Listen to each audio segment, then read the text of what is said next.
नमस्कार दोस्तों, मैं हूं अर्पित और एक बार फिर से आपका स्वागत है। जैसा कि आप सभी को पता है कि कल एक ऐतिहासिक फैसला लेते हुए बसपा सुप्रीमो मायावती ने ये फैसला लिया कि वो अकेले ही चुनाव लड़ेंगी, उनकी पार्टी अकेले ही चुनाव लड़ेगी। इसके पीछे उन्होंने वजह ये बताई है कि गठबंधन में चुनाव लड़ने से या किसी से भी गठबंधन करने से बसपा को फायदा कम होता है और नुकसान कहीं ज़्यादा हो जाता है, जिस वजह से बसपा का प्रतिशत वोट का घट जाता है, जबकि जिस पार्टी से वो गठबंधन करती हैं उसका वोट बढ़ जाता है और अन्य सभी को फायदा पहुंचता है। तो ये तो हुआ इनका फैसला। अब सवाल ये है कि इस फैसले से वास्तव में किससे फायदा मिलेगा और किसका नुकसान होगा, क्योंकि अगर आप देखें मायावती के बारे में आप जानते हो तो ये उनका कोई नया स्टैंड नहीं है। सपा को लेके वो कभी भी ज़्यादा उनके मन में अच्छी भावनाएं नहीं रही हैं। इस अच्छी भावनाएं क्या वो उसके साथ गठबंधन करने के लिए कभी भी उन्होंने हिंट नहीं दिया है, वो आगे नहीं बढ़ी हैं। उदाहरण के लिए आप देख सकते हैं, ये मायावती जी का ऑफिशियल हैंडल है ट्विटर पर, और यहाँ आप देखें कि 8 तारीख के उनके ट्वीट्स आप यहाँ पर देख सकते हैं। उन्होंने अकेले चुनाव लड़ने का फैसला 15 जनवरी को लिया है, लेकिन आप 8 तारीख की इनकी ट्वीट देखिए तो यहाँ पर ये क्या कह रही हैं कि सपा अति पिछड़ों के साथ जबरदस्त दलित विरोधी पार्टी भी है। हालांकि बीएसपी ने पिछले लोकसभा के आम चुनाव में सपा से गठबंधन करके इनके दलित विरोधी चाल चरित्र व चेहरे को थोड़ा बदलने का प्रयास किया, लेकिन चुनाव खत्म होने के बाद ही सपा पुनः दलित विरोधी जातिवादी एजेंडे पर आ गई। तो ये एक बहुत बड़ा आरोप है। मायावती सीधे सीधे सपा को जातिवादी और दलित विरोधी पार्टी कह रही हैं, और ये 8 जनवरी की बात है। आगे देखिए, इन्होंने इतना ही नहीं कहा है और भी बहुत कुछ कहा है। आगे कह रही हैं, और अब सपा मुखिया जिससे भी गठबंधन की बात करते हैं उनकी पहली शर्त बसपा से दूरी बनाए रखने की होती है। यानी कि जैसे इंडिया गठबंधन से समाजवादी पार्टी जुड़ रही है, तो अखिलेश यादव कहते हैं कांग्रेस से या अन्य दलों से कि गठबंधन तो हम करेंगे लेकिन आपको बसपा से दूर रहना होगा, ऐसा मायावती आरोप लगा रही हैं, जिसे मीडिया भी खूब प्रचारित करता है। वैसे भी सपा के 2 जून 1995 सहित घिनौने कृत्यों को देखते हुए व इनकी सरकार के दौरान जिस प्रकार के अनेकों दलित विरोधी फैसले लिए गए हैं, यहाँ पर गेस्ट हाउस कांड की बात हो रही है और जो दलितों के ऊपर समाजवादी पार्टी अत्याचार करती है उसकी बात हो रही है। तो इन सब की वजह से, जिसमें बीएसपी के यूपी स्टेट ऑफिस के पास एक ऊंचा पुल फ्लाईओवर बना दिया गया है बसपा के मुख्यालय के पास समाजवादी पार्टी द्वारा, तो उसकी सबकी बात हो रही है। कहने का मतलब ये है कि ये समाजवादी पार्टी को पहले से भी पसंद नहीं करती हैं, उसके ऊपर लगातार तरह तरह के आरोप लगाती रही हैं। लेकिन हाल ही में मायावती ने एक बयान दिया था।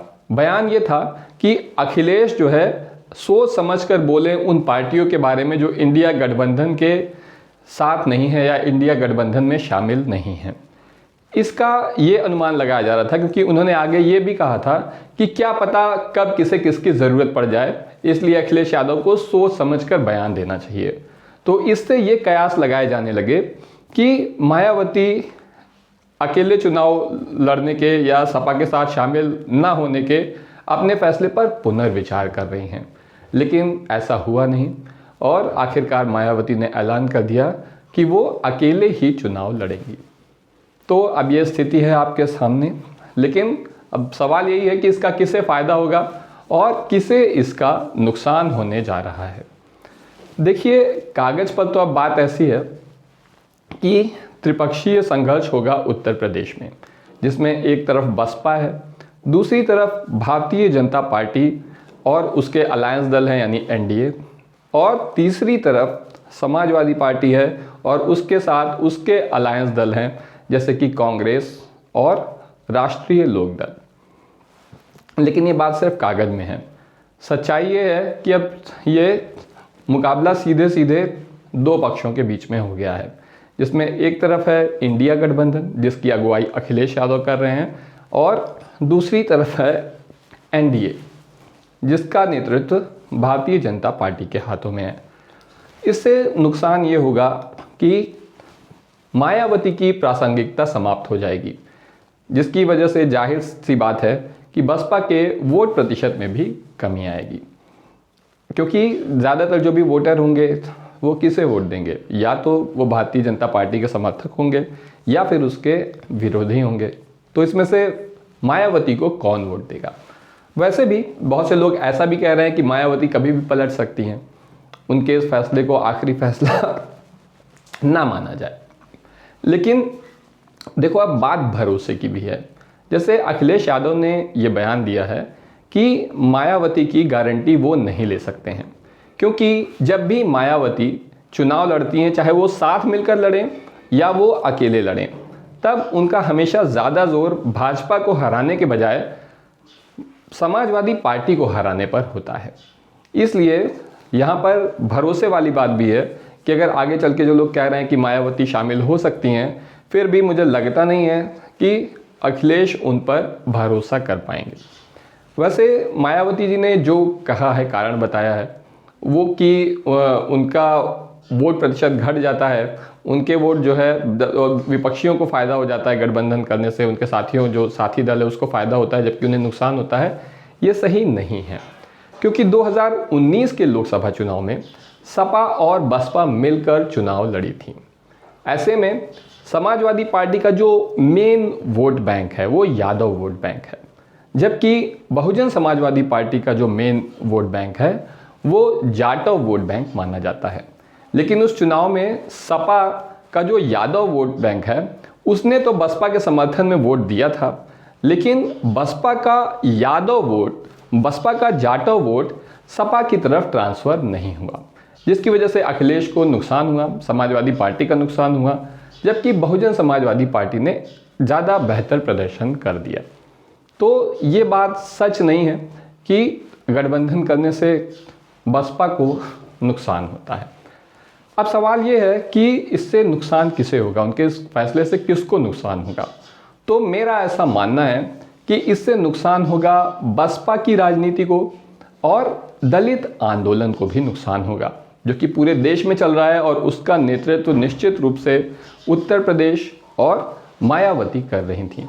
लेकिन अब पूरे देश में ही दलित आंदोलन को मायावती के इस फैसले से नुकसान पहुंचने वाला है। मायावती को भी नुकसान होगा और समूचे विपक्ष को नुकसान होगा। इसका फ़ायदा किसे मिलेगा? निश्चित रूप से इसका फ़ायदा भारतीय जनता पार्टी को मिलने जा रहा है।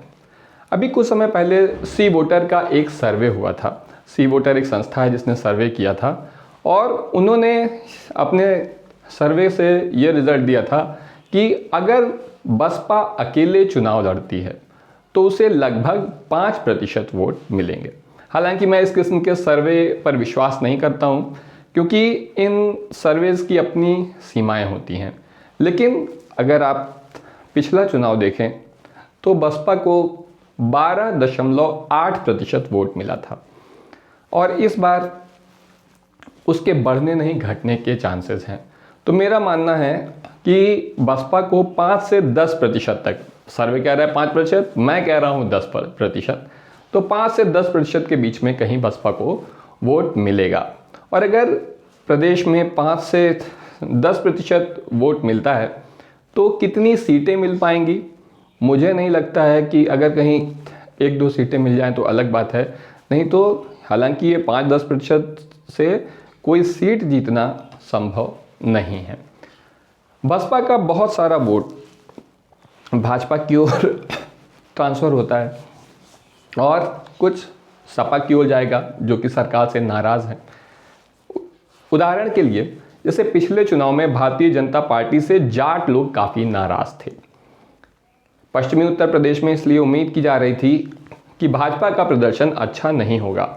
जाटों ने वोट भी कम दिया भारतीय जनता पार्टी के पक्ष में, लेकिन उसकी भरपाई बसपा के जो मेन कोर वोट बैंक है जाटो, उससे हो गई, और भारतीय जनता पार्टी का पश्चिमी उत्तर प्रदेश में उतना खराब प्रदर्शन नहीं रहा, और वो एक बार फिर से ज़बरदस्त सफलता पूरे प्रदेश में पाए।